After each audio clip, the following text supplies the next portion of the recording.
My name is Barry Searle. I've lived on the Kaipara here all my life, and I'm fourth generation. The family came here in the 1850s and we haven't gone away. And now we're into our seventh generation.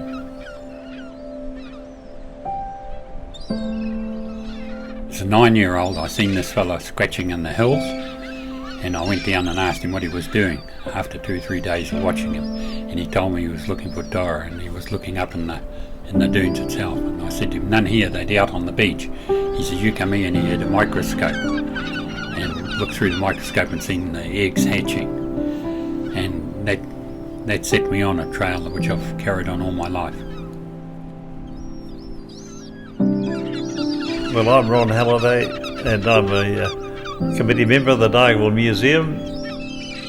I've spent a lot of time out at the beach with Barry Searle and Noel Hilliam. We collected all sorts of shells, and especially the Toheroa. Yeah, well, I've had Toheroa soup, but I mean, you put that many Toheroas in it, you can stand a spoon up in it. All our family catch. We've dived, we've netted, we've fished. My name's Rio Curtis, and I'm born and bred on the Kaipara. And this is where we get our food from.